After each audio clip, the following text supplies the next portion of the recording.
Hello, this is the Harboring Light. I'm Mary. I give a conservative take about the world around me. Feedback is greatly important, so feel free to either reach out to me through email, Substack, X, follow me on X, make comments on X, and of course fill out those comments on YouTube. It'd be greatly appreciated. And on some of the podcast platforms that I'm on, I would appreciate ratings on that too.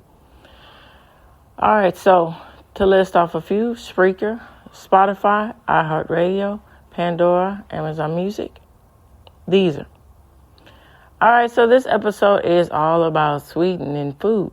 And I'm going to talk about the AI-generated version of what was pulled from different information about what is suggested or aspects of food eaten in the fall. And then I'm going to dig in deeper and pull an article, talk about an article that talks about food sweetened that you didn't think about or didn't know or didn't expect, or something like that. Along the lines of that field, so you can understand, get the aspect of understanding more than what is typically thought of about, the aspects of a culture. All right, here we go.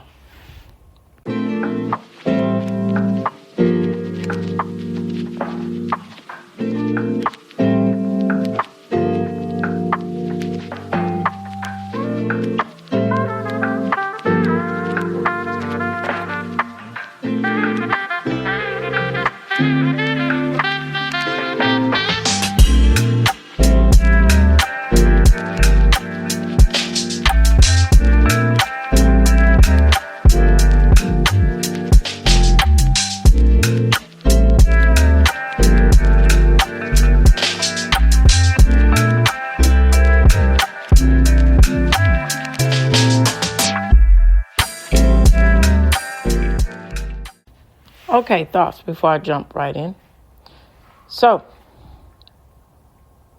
I say conservative perspective, but that means a lot of things. And it means quite different things to a lot of different people. To me, conservative perspective means doing your best to see things objectively. And I think that if you move yourself through life that way, you can have the opportunities to really, it's okay, I'll pick it up for you. You really have the opportunity to see life for what it is, and you really have the opportunities to appreciate things too. I have more appreciation. So what am I saying about this? So, growing up, seeing, experiencing, understanding things, and specifically growing up being a 90s kid here in the 2000s, it was one of those eras that it was ever changing, especially with the aspects of technology and the aspects of culture and what, as far as pop culture was moving, that things weren't the same day to day, fast paced, trying to do, trends were in and out and everything. So when you have a real sense of balance of, my whole point about this is when you really have a sense of, that's true to know thine self is very divine. So when you get the aspects of getting a point in your life, when you understand that, when you understand who you are, when you really want to understand and see things for what it is and not paint a picture or a fantasy or a notion about something, it can really ground you. And really, from that, you get a lot of peace and harmony. And then it's not so much turmoil or division. And I think that's a lot of the issues that we are facing in this ever-changing presence that we're living in today in our culture, that it is too much misunderstanding. I mean, that's kind of basic to say, But, it's more to it than that, because it's more, some people are just one of those, have that contrarian aspect that they always want to be the person in the room that's right. And no matter what you say, even though they might agree with it, they still want to prove a point that it's the other, instead of just saying things for what it is. And some people just are comfortable with being in a little bubble and not really looking at things, or they want to be comfortable with what's convenient. And so with me saying all of this, my aspects and putting everything in it and my point of views about this podcast, get to the point of the matter of that it's important to see things objectively. And then that's not only where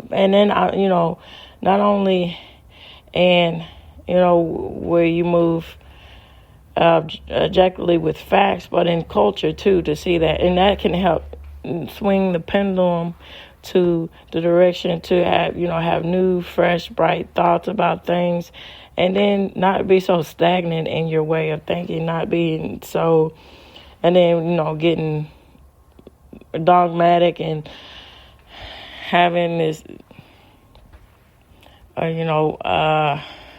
imperialist thought about things. It strips that away. And then, and that's very beneficial to the growth and the momentum of society. And so I can't stress enough, I appreciate all of you listeners out there. And on Fridays, it's my way of giving back by getting in more insight in culture.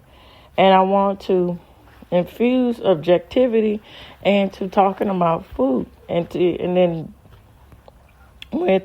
talking about food, talking about different aspects of all the listeners who hear me, of your culture, because I think it's just greatly important to get that feedback and knowledge and get the word out that we are not existing in a vacuum. History, culture is greatly important to understand and to learn further in order to be prosperous and insightful and truly on the intellectual way of things, And seems simple enough, food. But when you dig in deeper and get into addressing things of why people eat certain ways or value certain things in their culture of food, it gives more and more of an insight of these other people who made these prevalent. And then you start to, and that's a huge task here, but you start to see the human aspects of everyone instead of just being bound by, what they physically look like with, and their, all of that goes within it with the race and everything else. And so, back again to can't stress enough, it's good to see these things objectively. And I also like to know what you think about the aspect of food and culture too. Do you think it's a means to really get into the heart of the matter of what people value, or it's just, another thing that helps move things along, or, it's convenient, and so people just create what they like about it out of convenience? I like to know. So feel free, again, to email me, follow me on Substack or X, and of course, fill out the content profile content section in YouTube. It would be greatly appreciated. With that said, here we go. Let's get into the aspects about the AI generated version of foods eaten in the fall in Sweden. All right, so here we go with the AI generated response to foods eaten in Sweden in the fall. So root vegetables. Sweden's fall harvest brings a variety of root vegetables such as squash, potatoes, radishes, carrots, and parsnips. These are often used in soups, stews, and roasted as a side dish. Apples. Apples are a classic fall fruit in Sweden, and they are often used in desserts like pies, cakes, and preserves. There's a fine artistry with preserving. It brings me back to my grandmother and my father's mother. She would show me and teach me different things about preserving and the time and the dedication that it takes to preserving. It's quite, it's just an art form to me. It's spectacular. So they also enjoy fresh or dried. Let me say that one more time. They are also enjoyed either fresh or dried as a snack. Good job, baby. Okay. All right. So pears.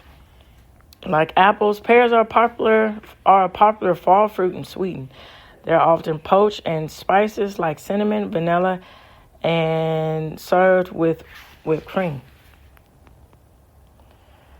And legon berries are available throughout the year, but they're particularly abundant in the fall.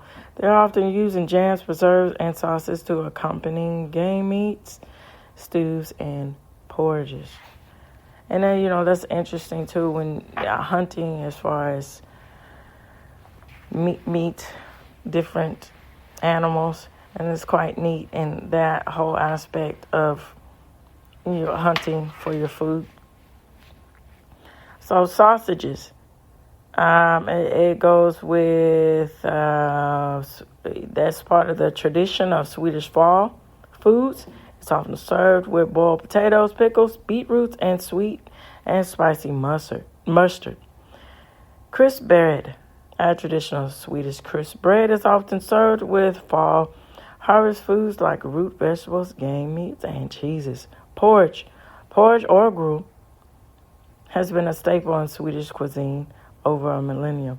Now, that's quite interesting with the aspects of gruel, particularly with literature. Early literature was a part of the defining aspects of a culture. So gruel, and in a lesser extent, is seen as something that's not very. Let's say there's not a lot of love put into it. That it's seen as something that's a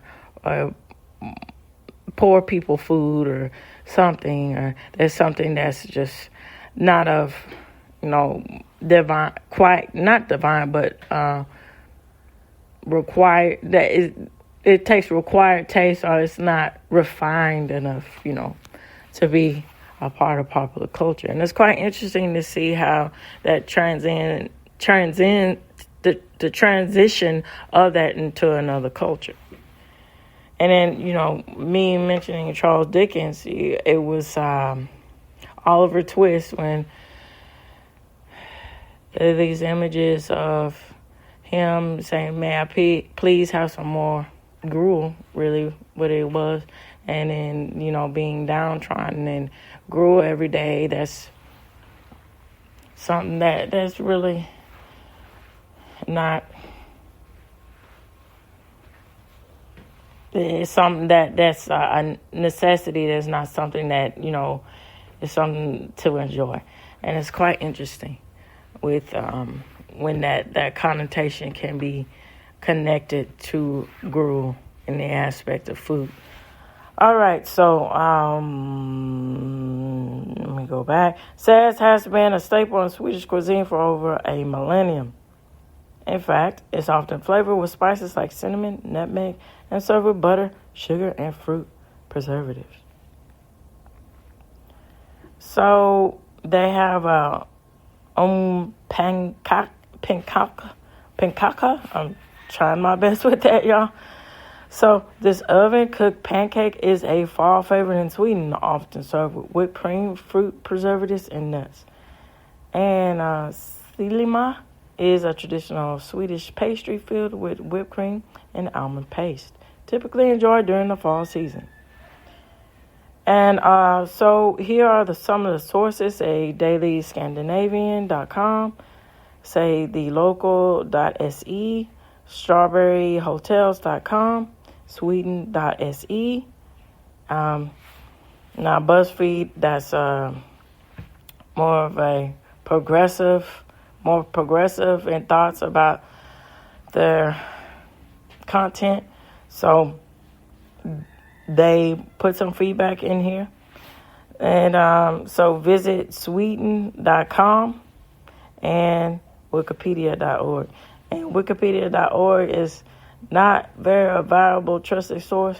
That's why I try to go in depth, for the round out the portions of what I talk about on Friday by going to actual article, and get more insight about things so you can know and you can hear. And then, think about it or give feedback. It'd be greatly appreciated too. With that said, getting on to the last portion of this episode. And of course, the source will be provided for you in this episode. All right, so it's entitled 10 Things You Don't Know About Swedish Food. And it says, even more so, it says, culinary Sweden is more than just meatballs. And it gives the suggestion, have you tried all of these? And it goes on to say, and I'm going into more details about some of these that's on this list, is mentioning in more detail from the AI-generated response of what I was saying about food cuisine from the fall. So it says, Legon berries go with anything. Just like ketchup and mustard, Swedes use Legon berry jam. Swedish people use Legon berry jam to accompany a variety of Swedish foods, from meatballs and pancakes to porridge and black pudding, or also known as blood pudding. But despite its sweetness, people rarely use it on bread. And then there's a link if you want to learn more. And it's entitled Right of Public Access, which gives everyone the freedom to roam and enjoy nature. Many Swedes grow up pickling Legon berries in the forest and using these tiny tart red fruits to make a jam-like preserve.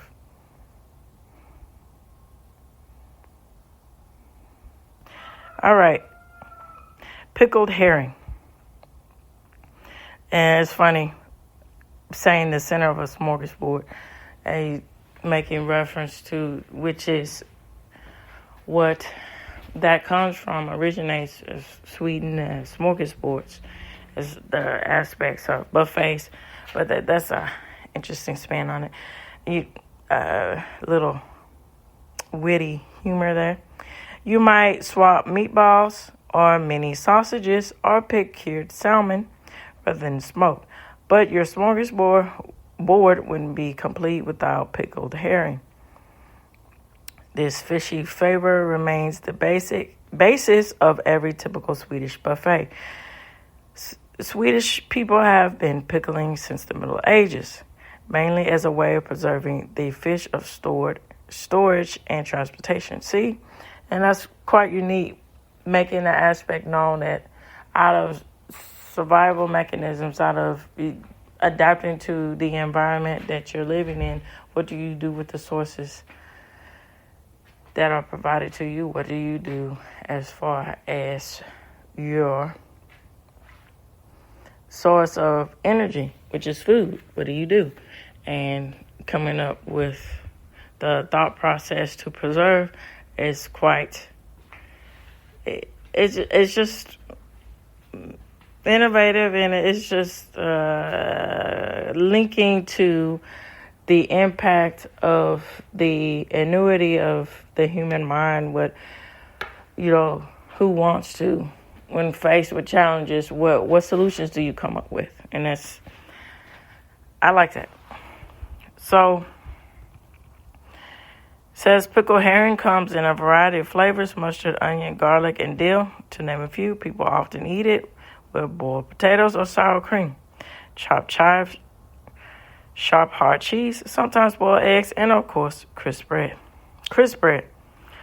So in addition to bread and butter, you'll often find a type of crisp bread served alongside your main meal. This is what Swedish people tend to reach for. Once considered poor man's food, Swedish people have baked crisp bread for over 500 years. Crisp bread can last for at least a year if stored properly and remains among the most versatile edible products. Crisp bread comes from a variety of shapes, thickness, and flavors, with entire store shelves devoted to it. People top it with anything from sliced boiled eggs with caviar, tube caviar for breakfast, to ham, cheese, cucumber slices for lunch, to just plain butter as a side dish for dinner. Open sandwiches. When you order a sandwich, don't be surprised if it involves just a single slice of bread, the typical Swedish type of open sandwich. The Swedish concept of open sandwiches dates back to the 1400s, when people used thick slabs of bread as plates. In Sweden, the shrimp sandwich remains the optional fit for a king. Piled high with a mix of boiled egg slices, lettuce, tomatoes, and cucumbers, the Swedish often top this with seafood snacks with a creamy cream blend with dill, spring, and roe. Shrimp sandwiches are often an integral part of Swedish culture. They inspired a popular saying, which says, this is the literal translation. It says, "Gill in on a shrimp sandwich," but roughly is corresponding to the expression "get a free ride," meaning to get an advantage without having done anything to deserve it. So, money for nothing with dire straits aspect of that. That's quite interesting. So, many Swedes grow up to eating pea soup and pancakes every Thursday. So the Swedish Armed Forces have upheld this tradition since World War II.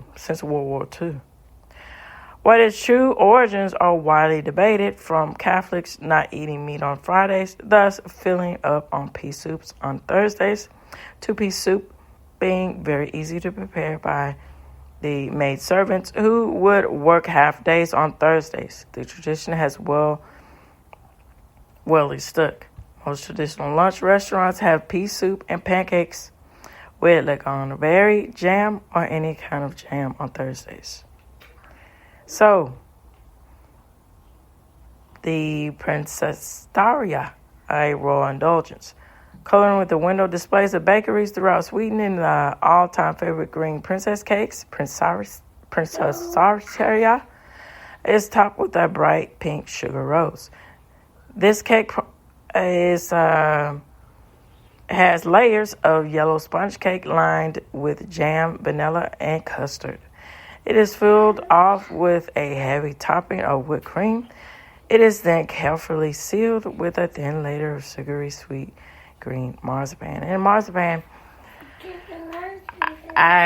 me being interested in the Food Network in its early days, I remember hearing about marzipan. Marzipan is a good way, and then learning more and more about it, and then getting more interested. Yeah, you repeating what mommy says? Okay, baby.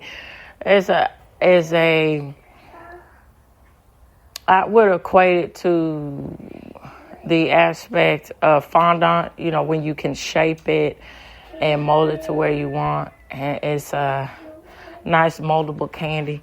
So that's a nice touch and to the presentation of this cake. I bet it's so lovely. This cake shows up on many holidays in Sweden, but is often used as a milestone in people's lives. These days, the princess cake comes in a variety of colors, from the classic green to yellow for Easter, red at Christmas, orange at Halloween, and white for weddings. That's interesting to know the aspect of Halloween being celebrated internationally and using baked goods. That's always a good way to vehicle that in as far as celebrating. Other traditions from other cultures. So, the calendar of sweet delights, Cinnabuns. So, in Sweden, people can always find a good excuse to tuck in something sweet in their appetite, or their not more of their appetites, their routine of their meals.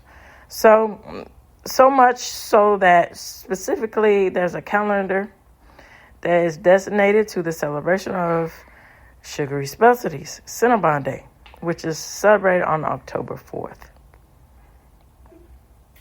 So Shrove Tuesday, or Fat Tuesday, as it is called it the day before Ash Wednesday, the first day of Lent. And that's quite interesting how you see that lineage of Catholicism, how it's engulfed in the Swedish culture, and then how the things parallel, and how they are how they're differently presented versus in America, what Fat Tuesday is thought about, and then Ash Wednesday is thought about, and then specifically with the ties to New Orleans and the aspect of Fat Tuesday, things like that. That's neat. I like that. So this is the peak day to eat buns filled with cream and almond paste. So waffles and king cakes. On March 25th, people consume waffles. On November 6th, the Swedish crave creamy sponge cake decorated with chocolate or marzipan silhouettes of King Gustav II Adolf Baklisi. The later is in memory of the Swedish monarch who was killed on this day in 1632 at the Battle of Lexington. So, crayfish parties are popular in August when Swedish people spend warm summer evenings in gardens on balconies feasting on these shellfish. People have the choice between the red, bite-sized freshwater shellfish or the saltwater kind, then called legonstein, or funnily enough, Norway lobster. In the 1500s, only the Swedish upper-class citizens and aristocrats, tongue-tied there, the aristocrats ate crayfish. But these shellfish have now long been a national delicacy enjoyed by all. Okay, let me take that back. So the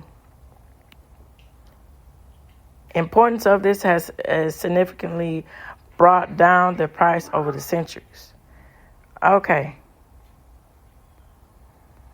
And say Saturday sweets. So the average Swedish family with 2 adults and 2 children eats 1.2 kilos of sweets per week, most of on Saturday, sweet day.